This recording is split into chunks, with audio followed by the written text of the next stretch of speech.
A paz do Senhor, você que está entrando aí ao vivo conosco. Espero que Deus tenha uma palavra para você. O tema hoje é mágoa. Vamos falar sobre mágoa. E espero que de verdade Deus entre no seu coração e cure todas as lágrimas, toda tristeza e toda mágoa que o mundo te deixou. Aproveite, curte nossa página do YouTube, que é ad.jcampos.sbn. Vai lá, se inscreve, nos ajuda a chegar a 1000. Escreve você, o filho, o marido, o vizinho, a tia, manda um convite, tá bom? Que Deus abençoe vocês. O livro de hoje que nós iremos ler é Jonas. Todo mundo achou, igreja? Amém.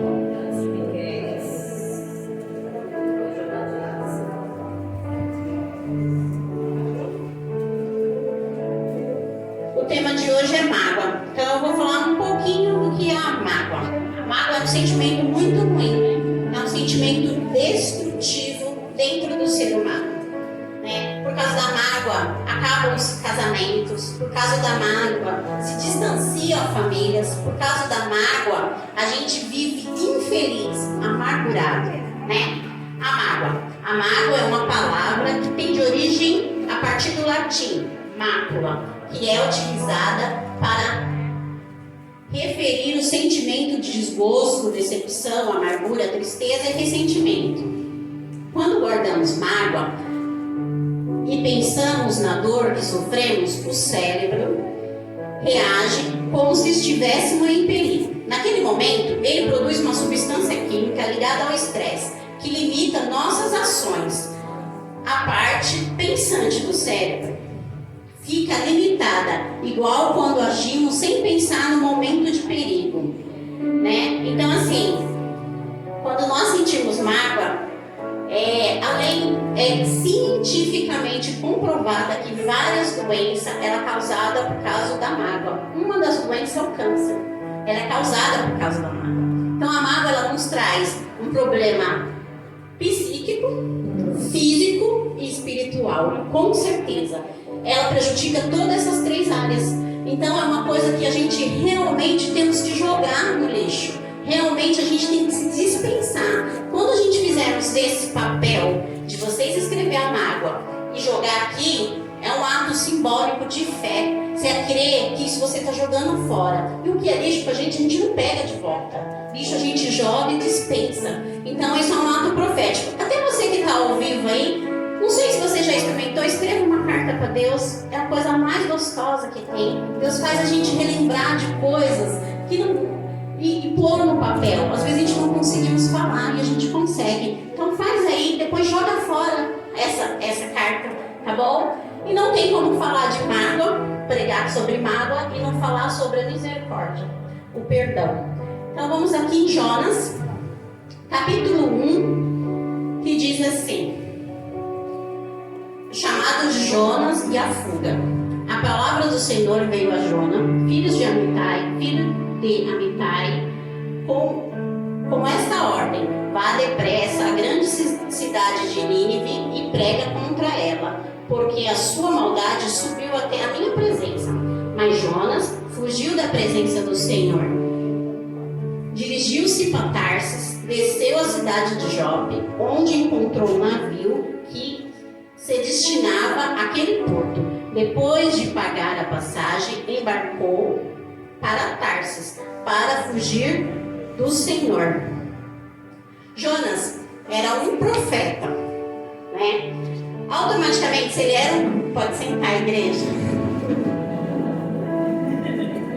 Automaticamente, se ele era um profeta, ele era chamado por Deus, né?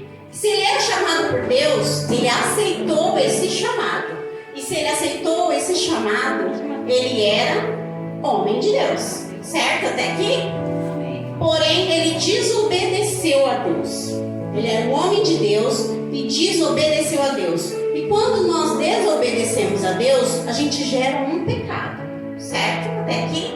Então foi isso. Jonas teve um chamado de Deus, que ele resolveu fugir da presença, desobedecer a Deus, né?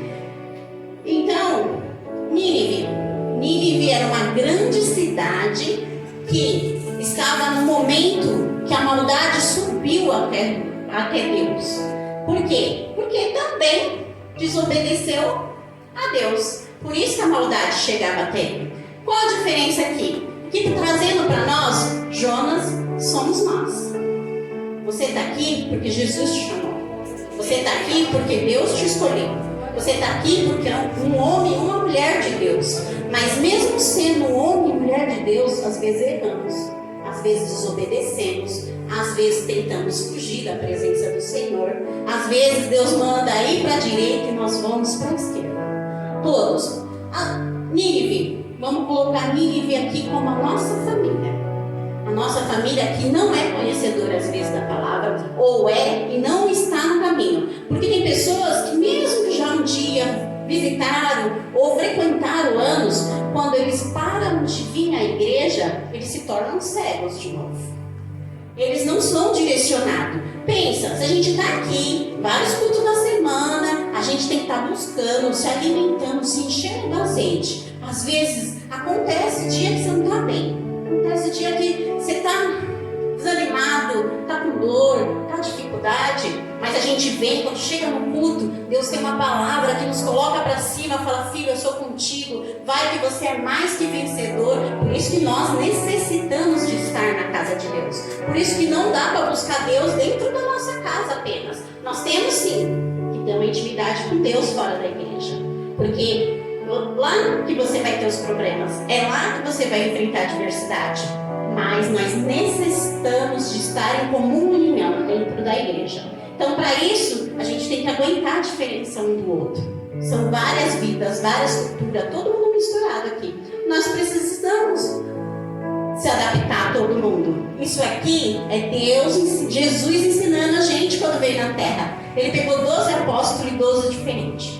E eles tiveram que até o fim aprender um com a diferença do outro e se tolerarem. Então é isso. Agora eu leio Jonas, capítulo 1. A gente vai passear um pouquinho pelo livro de Jonas, tá, pessoal? Versículo 11. Visto que o mar estava cada vez mais agitado, eles lhe perguntaram: o que devemos fazer com você para que o mar se acalme? Respondeu ele, Jonas: pegue-me e jogue-me no mar, e ele se acalmará, pois eu sei que é por minha causa que está violenta a tempestade e caiu sobre vocês. Ao invés disso, os homens se esforçaram ao máximo para remar de volta à terra, mas não conseguiram, porque o mar tinha ficado ainda mais violento. Aqui, Jonas recebe a misericórdia dos marinheiros, porque mesmo o marinheiro que ele já havia contado que ele era hebreu, ele estava fugindo da presença do Senhor, ele estava obedecendo, e eles, aqui fala que eles ficaram aterrorizados. Mas mesmo assim, eles tentaram fazer outra para não ter que jogar Jonas para fora do mar. E Jonas recebeu a misericórdia dos marinheiros. Agora vamos, Jonas, capítulo 2. Dentro do peixe, Jonas orou ao Senhor, seu Deus, e disse: em meu desespero clamei ao Senhor, e ele me respondeu. Do ventre da morte gritei por socorro, e ouviu o meu clamor. E no versículo 10, e o Senhor deu ordem ao peixe, e ele vomitou Jonas em terra firme. Aqui ele recebeu a misericórdia de Deus, porque ele se arrependeu. E toda vez que nós se arrependemos, Deus é misericordioso com nós.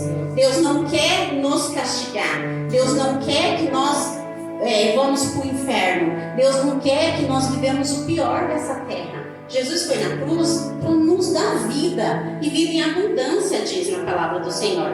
Então, toda vez que errarmos, temos que ser humildes o suficiente para pedir perdão, não justificar o nosso erro. Porque quando justificamos, não estamos sendo humildes. Porque eu errei, eu falei daquele jeito, porque fulano me irritou. Não é isso. É se arrepender. Senhor, eu falei, não devia ter falado. Me perdoa. Foi um momento que eu não pensei para falar. Me perdoa. Senhor, eu briguei com fulano e não deveria ter brigado. Não é eu briguei, mas você sabe como que é fulano. Isso aí não. Você está justificando aquilo que você fez de errado. E Deus não quer. Erro é erro para Deus. Jonas errou e Nínive também errou. Não tem meio pecado pequeno, pecado grande. Pecado é pecado para Deus. Então, assim, Ele só quer que nós possamos se arrepender daquilo que fez. Para quê? Para que a ira dele não chegue até nós. Porque Ele ama o pecador, mas Ele odeia o pecado. Então, a gente tem que ser humilde o suficiente. E Ele foi humilde. Ele sabe que errou, Ele reconheceu que errou e Ele foi orar. A oração dele é linda. E Deus agiu de misericórdia com ele. Então vamos aqui agora em Jonas 3. A palavra do Senhor veio a Jonas pela segunda vez, com esta ordem: vá à grande cidade de Nínive e pregue contra ele a mensagem que eu te darei. No 3, versículo 5, os ninivitas creram em Deus, proclamaram jejum e todos eles, do maior ao menor, vestiram-se de pano de saco. Quando a notícia chegaram ao rei de Nínive, ele se levantou do trono e tirou o manto real, vestiu-se de pano de saco e sentou-se sobre a cinza. No 10, tendo em vista o que eles fizeram e como abandonaram os seus maus caminhos, Deus se arrependeu e não destruiu como tinha ameaçado. Aqui, Nínive também recebeu a misericórdia de Deus. Por quê? Porque eles também se arrependeram. O pecado deles chegou até Deus. Eles faziam tanta maldade, mas Deus, quando a gente se arrepende, não importa se o seu pecado é grande, não importa o que você fez, não importa se é muito, Deus te perdoa. Se você se arrepender de fato, verdade, Deus te perdoa. Então, se tiver alguma coisa te acusando, não é Deus, porque Deus não vem para nos acusar. Quem te acusa é o diabo. Então, tudo que te acusar, você repreende. Eu passei anos da minha vida sendo acusada. Quando eu era jovem, eu era do grupo jovem da igreja, e eu conheci o meu marido, e nisso a gente caiu em pecado, eu engravidei, tudo. E eu continuei ainda um pouco tempo tentando ir para o grupo jovem. Quando eu sentava lá, vinha uma voz e falava assim: essa barriga vai crescer. Eu quero ver o que vocês vão falar para esse jovem. Você vai dar mau testemunho. E eu tive que sair, porque toda vez que eu ia para a igreja, eu vivia com essa acusação. E eu e meu marido nos distanciamos por quase 16 anos. E eu passei 16 anos com vontade, porque uma vez adorador, a gente sempre é adorador. E eu com vontade. Então eu ia até em outras igrejas, tentava ir, mas toda vez que eu sentava no banco da igreja, havia uma acusação em mim. Tipo, você envergonhou o nome do Senhor. Você não é digno. E eu não conseguia ficar. Então quando a gente se reencontrou, ele perguntou: você vai? Eu falei: não, eu nem quero. Aí, por que você não quer? Você sempre gostou? Aí eu falava: não, eu envergonhei o nome do Senhor. Ele falou: não, domingo você se troca aqui, domingo nós vamos. Eu vim aqui te buscar, e eu fui nesse domingo. Deus, como é tão maravilhoso, que é o Espírito Santo que usou ele. Quando eu cheguei lá, a pregação falava exatamente isso. Se tem alguma coisa te acusando, quem te acusa é Satanás, porque Jesus já te perdoou. E Ele é o justo juiz. E desde aquele dia eu me reconciliei com o Senhor. E aí eu voltei para os braços do Senhor, e voltei para o caminho. E tudo que estava bagunçado, Deus foi colocando no lugar. Deus foi tirando tudo aquilo que me afastava dele. Sentimentos de mágoa, de tristeza, complexo de inferioridade, rejeição, maldições hereditárias. Tudo isso Deus tira, tudo isso há um tempo. É só a gente permanecer firme. E até o fim Deus vai nos corrigir. Porque nós somos falhos mesmo. Ele nos corrige porque Ele nos ama. Então a Bíblia fala que Deus corrige quem Ele ama. Então ele vai corrigir, ele vai pôr nas coisas. Mas eu vivi tantos anos nessa acusação. No dia que eu vi essa pregação, que Deus era justo juiz, ele não veio para me condenar, ele já tinha perdoado os meus pecados, eu nunca mais deixei Satanás me acusar. E eu sempre falo, para quem vem aqui na frente, eu dou um abraço e eu falo, você está livre de toda acusação. Por quê? Porque quem te acusa é Satanás. Se você se arrepender, não tem acusação para você. Deus veio para que nós sejamos absorvidos do pecado. Veio para nos salvar. Então, se tiver alguma coisa que acusa vocês repreendem. Fala, não aceita a acusação. Não aceite a acusação que ele vem de Satanás. Vai para Jesus, se arrepende daquilo que você fez e seus pecados serão perdoados. Então, é só isso. Pense sempre nisso. Se tiver alguma coisa acusando, se arrependa. Se arrependa. Não é remorso, gente. Remorso é diferente de arrependimento. Remorso é aquilo que eu choro, eu sinto que eu fiz errado, porém eu não mudo de comportamento. Eu falo até que eu não quero mais fazer, mas eu vou lá e faço de novo. Isso é remorso. Porque quando você se arrepende, você sente nojo daquilo que você fez. Você não tem vontade de... Você ouvir falar, você não quer pensar naquilo que você fez. Você fica enojado. Isso é arrependimento. Então, você se arrepende. E se você não tivesse arrependido, peça para Deus. Deus, me dá um arrependimento. Senhor, me dá desejo de me arrepender disso que eu estou fazendo, que não é mal. Porque Deus, Ele só quer que nós sejamos dependentes dEle. Aquilo que você não consegue, conte com Deus. Aquilo que você não consegue, pede para Deus. Deus vai te dar. Então é isso. Se arrependa, que a misericórdia do Senhor vai vir do Senhor para você. Todo dia a misericórdia do Senhor se renova. Enquanto há vida, há misericórdia. Eu acordo hoje porque a misericórdia do Senhor se renovou. Então você sempre pense nisso. Eu acordei hoje por quê? Porque tem misericórdia de Deus para mim. Então todos os dias vocês têm que ter isso. Então hoje eu posso me arrepender do que eu fiz ontem? Pode se arrepender. Se arrepende e não repita o erro. E Deus vai, quantas vezes você se arrepender de erros diferentes, Deus vai te perdoar. Amém, igreja? Então agora vamos em Jonas 4.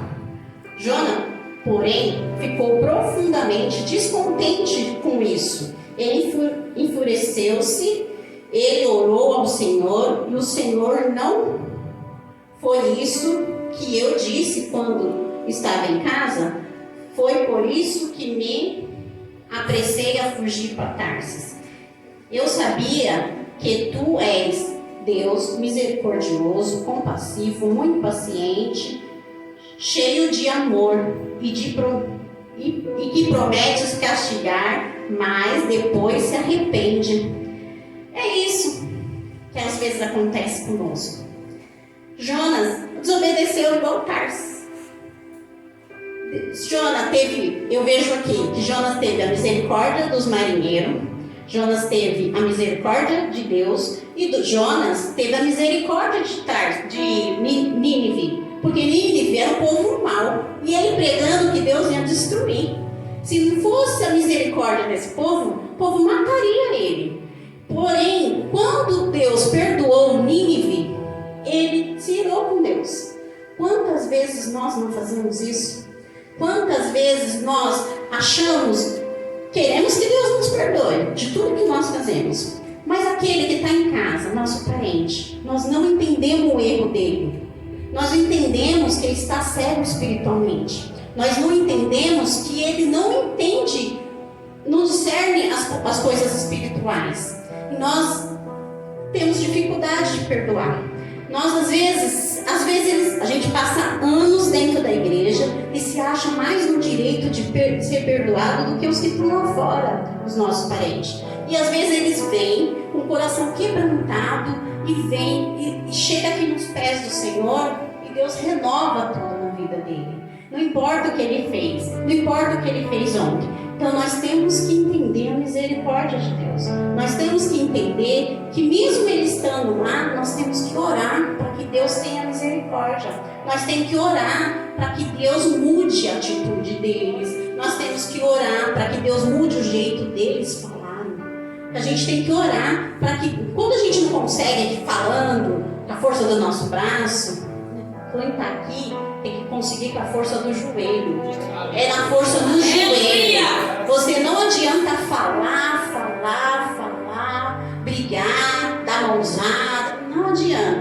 força do joelho e persistência. Joelho no chão e persistência. Tá tudo ao contrário, mas eu sei em quem eu tenho crido. Tá tudo ao contrário, mas Deus diz que vai converter, então eu acredito. Tá tudo ao contrário, mas o Senhor falou que crê no Senhor Jesus e será salvo tu e a tua casa. Então você continua marchando, você continua caminhando. Não olha para o hoje, não olha para o agora. E você tem que ter misericórdia, porque nós que somos de Deus, nós temos que levar misericórdia lá para fora. Porque se nós que somos de Deus não levar misericórdia, não crer na misericórdia de Deus para os que estão lá de fora, eles vão achar misericórdia onde? Aonde? Você tem que ser imagem e semelhança de Cristo lá fora. Então Deus nos amou primeiro. Então você sempre tem que falar, Deus nos amou primeiro para Ele. No lugar de a gente ter vozes, vai para o inferno, esse aí não tem jeito. Nem Jesus muda isso, não. Jesus muda qualquer coração aquebrantado. Jesus muda qualquer um. Quando eu estava separada do meu marido, que ele vinha aqui, eu já não acreditava também. Já falei, não muda não. Chama das pessoas de falar, está mudado, Ivan. Já conheço esse, ela já chorou lágrimas de crocodilo para mim. Eu falar, não vem. Deus teve que me tratar. Ele é aqui, que Deus é Deus. Deus é Deus em qualquer lugar. Você crê nele? Ele é Deus. E eu lá onde eu congregava, na minha igreja, já estava terminando o culto. E o pastor mandou a gente abrir uma passagem, que eu não me recordo. E eu sei que ele falou só isso, porque eu tinha conversado um dia anterior com a minha amiga e falava assim, que ele não muda, que nada, ele não vai para Deus, ele fala que vai, não vai. Ela falou, amiga, não pode duvidar, a intimidade com Deus é de cada um. Você pode até não querer ficar mais com ele, mas duvidar dele com a intimidade de Deus não pode. Isso a gente falou no dia. Fui no outro dia no culto, depois do culto o pastor mandou, assim, do nada, abriu uma passagem, ele leu. Ele falou, sabe o que difere um cristão do não cristão? O cristão nunca pode duvidar da mudança do outro. Eu falei, vixe, na cara, Jesus me deu. E eu já saí de lá ligando para ela. Eu falei, Jesus me deu uns 3 tapas na cara agora. Já entendi, Deus. Eu falei, já entendi, Deus. Era para mim aquela palavra, porque eu tinha falado isso. E aí eu comecei, Deus está no negócio. Aí eu comecei a olhar as coisas de outra dimensão. Então, crente, nós nunca podemos duvidar da mudança do outro. Não importa quantas vezes ele entrou e saiu, não importa quantas vezes ele entrou e saiu, uma hora Jesus pega ele de jeito. Uma hora Jesus firma o pé deles na rocha.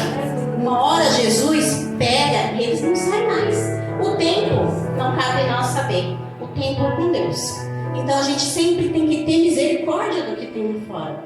Se eu venho para cá, Deus tem misericórdia, me ensina a perdoar, me ensina que Ele pode me perdoar, então eu tenho que perdoar o que está lá de fora. Não importa o que Ele fez, gente. Na palavra do Senhor diz, quantas vezes temos que perdoar? São 7, Pedro fala para Jesus. Jesus fala não, são 70 vezes 7. A gente tem que perdoar quantas vezes for, porque Jesus nos perdoa todo dia. Todo dia, pode ter certeza que você faz algum, você dá um pezinho na jaca. Todo dia, ou no falar, ou no pensar, ou no agir. Não tem ninguém que não faça. E Jesus te perdoa. Então você precisa aprender. Receber o perdão é ótimo. Então se é bom para você, você tem que dar. Porque o que é bom para nós temos que passar adiante. Então aprenda a dar o perdão. É muito difícil. Eu sei que é muito difícil de começo, mas começa aqui. Na mente. Você não sente vontade de perdoar. Ninguém sente vontade de perdoar. Porque perdoar dói. Dói. Porque quando eu estou ferido, eu quero ferir. Então, a minha vontade é de ferir o outro. Mas hoje, é amor. Então, se você tem amor, dê amor. Se você tem misericórdia, dê misericórdia. Porque Deus vai dar misericórdia para você. Na palavra de Deus fala que se você não perdoar, você não vai ser perdoado. Então você tem que ser inteligente. Eu vou perdoar não porque ele merece ou deixa de merecer, porque não cabe nós a julgar. Porque aqui não cabe nós a julgar. Quem julga é Deus. Então, se você tem que ser inteligente, eu tenho que perdoar o irmão do lado que falou alguma coisa para mim. Por quê? Porque amanhã eu vou pisar na jaca e Deus vai me perdoar. Se eu não perdoar o irmão, Deus não vai me perdoar. Então a gente tem que exercitar o perdão. É questão de exercitar. Primeiro você não sente vontade, daqui a pouco você vai, eu preciso perdoar. Porque tudo começa pela mente, eu preciso perdoar. Que é uma regrinha básica para aprender a perdoar alguém que te fez mal. Ore por essa pessoa. É mágico. Você começa a orar, não tem vontade de orar no começo. Fala, Senhor, sabe igual Jesus falou na cruz? Senhor, tende misericórdia. Ele não sabe o que faz. Começa falando assim. E aí você vai exercitando. Senhor, ajuda fulano a não fazer mais isso. Senhor, me ajuda a não sentir raiva de fulano porque ele me fez isso. Senhor, ajuda fulano a mudar. Senhor, que a sua misericórdia chegue até ele também. É certeza que você vai perdoar. É um exercício. Vai fazer bem para a sua alma, vai fazer bem para o seu coração, vai fazer bem para a sua vida, vai fazer bem para tudo, tudo. Você é uma pessoa mais leve e mais feliz enquanto você perdoa. Sem dizer que tem muitas bênçãos que ficam retidas por causa que você não libera o seu perdão. Eu já vi várias histórias de mulheres que perdem o casamento porque ela escolhe não perdoar. Então ela prefere perder o casamento do que perdoar. Sei lá, perdoar uma traição, uma maneira de ter agido, qualquer coisa.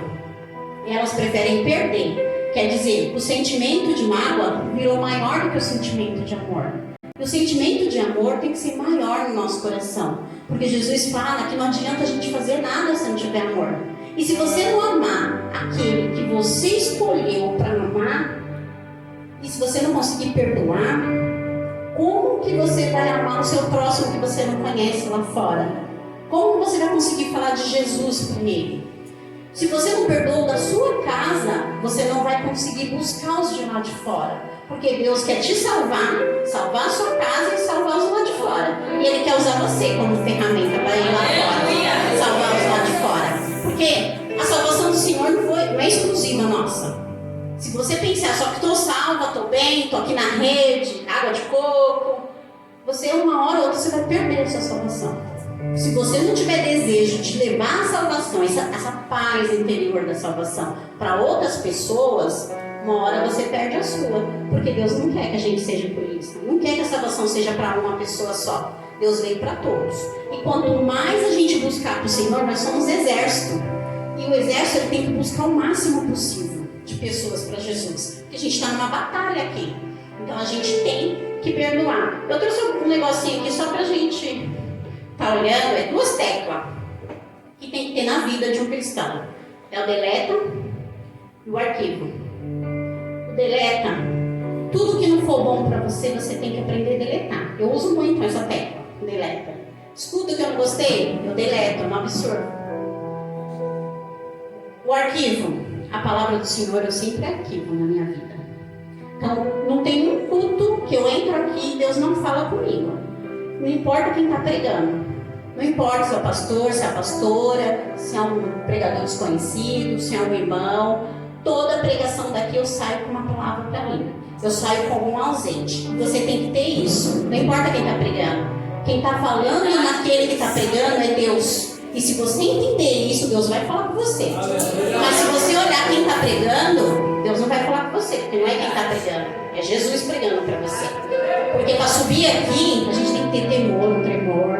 Não é fácil. Não é fácil subir aqui e falar. É uma dor de barriga. Toda segunda-feira é uma dor de barriga. Mas é assim. Deus usa. Deus usa e Deus quer falar para você. Então, a palavra do Senhor a gente sempre arquiva. O carinho que a gente recebe do nosso parente, a gente arquiva. Palavras de ofensa, a gente deleta. Palavra que te põe para baixo, você deleta. Mágoa, você deleta. Então sempre tem essas 2 teclas na sua vida, que é bom e o arquivo. A única coisa ruim que eu gosto de arquivar é o que eu faço de errado. Porque me lembra, eu arquivo para guardar, para mim não repetir esse erro. Mas do resto, o que vem de fora das outras pessoas, eu deleto. Eu deleto com maior facilidade. Eu aprendi a perdoar. Eu posso pregar uma vigília inteira sobre o perdão aqui para vocês. Porque assim, eu vim de uma família rancorosa. Toda a minha família é rancorosa. Tem um tia que não se falam, já tem uns 8 anos. Tudo fica 2 anos sem falar. Então eu cresci no meio dessa família. E a gente traz a bagagem da nossa família. Então para mim eu aprendi assim. É normal. Falou que eu gosto, posso ficar anos sem falar. Eu aprendi isso. E eu cresci assim. Então, eu, além de ter dificuldade de perdoar, eu era vingativa. E quando eu não via aquele que me fez eu doer, sentia a mesma dor que eu, não sossegava. Tirava a minha paz, minha mente ficava fazendo estratégia. O que eu vou fazer para ele? Tem que sentir, eu senti, tem que sentir. E no decorrer da minha vida, quando eu voltei para Jesus, Deus foi me trabalhando, porque eu precisava perdoar. Deus me perdoou, eu envergonhei o nome do Senhor, como eu falei, Deus me perdoou. Agora eu tenho que aprender a perdoar. Então Deus foi me ensinando a perdoar coisas pequenininhas, sabe? Colega de trabalho, pessoas, filho, mãe, pai, tio, parente, né? Até que chegou uma vez que eu tive a prova do 9, se eu aprendi a perdoar ou não. Aí meu marido me traiu e aí eu tive que perdoar uma vez. Além dele me trair, ele engravidou com essa mulher, né? A gravidez dela não concluiu, ela interrompeu a gravidez. Mas mesmo assim, depois de uns 9 meses, ele caiu no mesmo erro, que foi quando ele veio pra cá. E ali eu tive que perdoar. Pra mim foi difícil perdoar ele? Não foi tão difícil, porque eu amava. Mais difícil pra mim foi perdoar ela. Por quê? Eu não amava, eu não tinha sentimento nenhum, mas eu tinha que perdoar. Deus começou a me cobrar orar por ela. E eu comecei a orar por ela. Senhor, ela não sabe o que está fazendo. A misericórdia, Senhor, do Senhor, vá até ela. Senhor, o Espírito Santo que convence ela. Senhor, que ela venha se libertar desse espírito. Porque a traição é um espírito, gente. O espírito da pombagira. É o mesmo espírito que usou Judas. É o mesmo espírito da traição hoje. Então, isso para mim, eu fui trabalhando dentro de mim. Isso foi a prova do 9. Porque perdoar o meu marido, eu escolhi ele para amar. E eu fui e perdoar ela. E eu comecei a orar. E até hoje eu oro por essa pessoa. Oro de coração aberto. Eu não tenho problema nenhum de falar sobre ela, de falar o que aconteceu, de falar o nome. Porque tem pessoas que falam, eu perdoo, mas não quero nem ouvir falar. Isso não é perdão. Eu perdoo, mas não falo, nem penso nessa pessoa. Não. Perdão, você não sente dor mais. Perdão, você fala da pessoa com aquilo, tipo, eu superei, te dá uma alegria, um êxito, tipo assim, não me incomoda mais, não me dá mais dor. Isso é perdão. E até hoje eu oro por essa pessoa, porque de fato e verdade eu quero que a misericórdia de Deus chegue até ela, porque ela foi escrava de um espírito também. Ela foi escrava da prostituição, foi escrava do pecado. Então eu oro por ela. Eu consigo discernir espiritualmente as coisas hoje.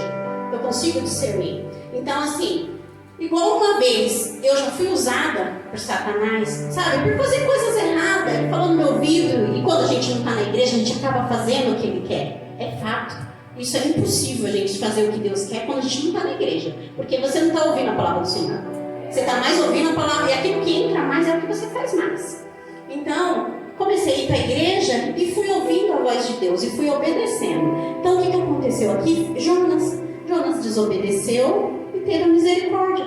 Nínive também desobedeceu e também teve misericórdia de Deus. Então, a gente tem que entender, não podemos ser igual a Jonas. Achar a misericórdia, você tem que vir para Ele.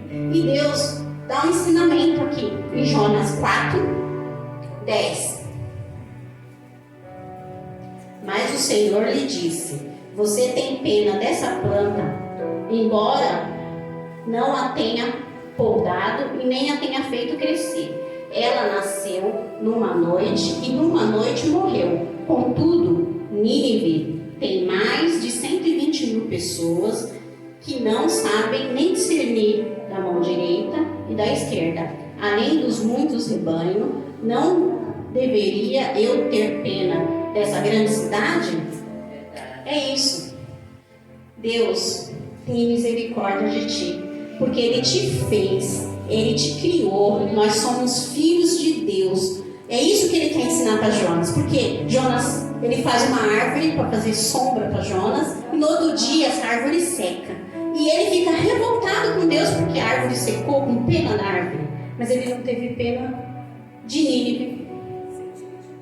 Então, 120 mil. Para Deus, se ele se arrepender, não importa qual pecado. Então, mesma coisa é assim para você. Mesma coisa é assim para o seu parente que está em casa. Você tem que ter misericórdia dele. Porque ele simplesmente não sabe o que está fazendo. Quando fala assim, não sabe da mão direita, da mão esquerda, não tem discernimento espiritual, igual você que está aqui procurando.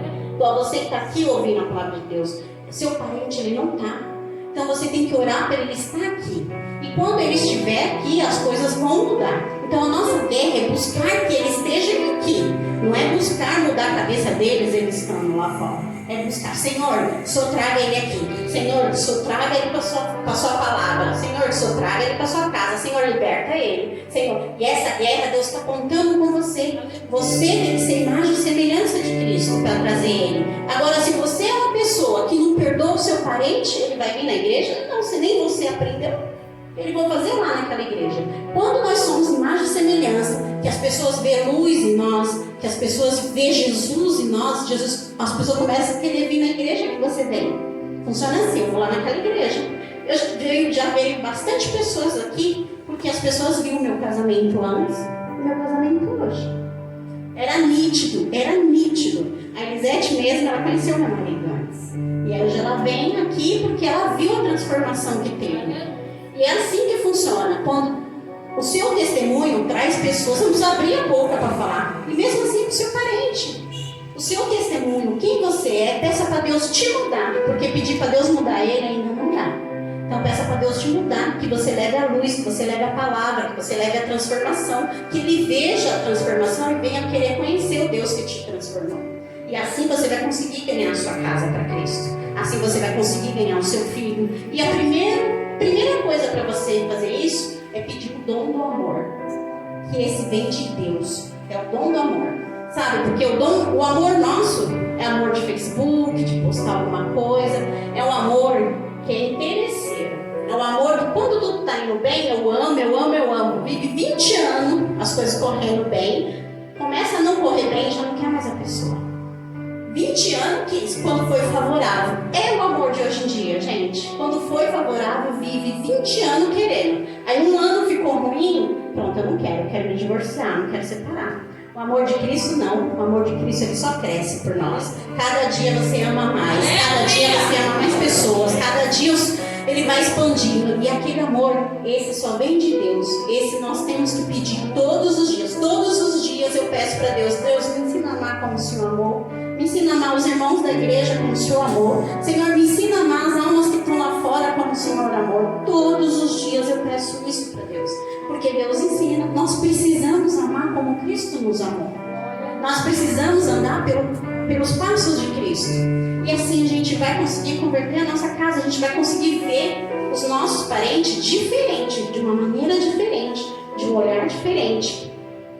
Você que está aí, espero que você fique com essa palavra, tenha delete e arquivo na sua mente, tá bom? Deus abençoe a sua noite, em nome de Jesus.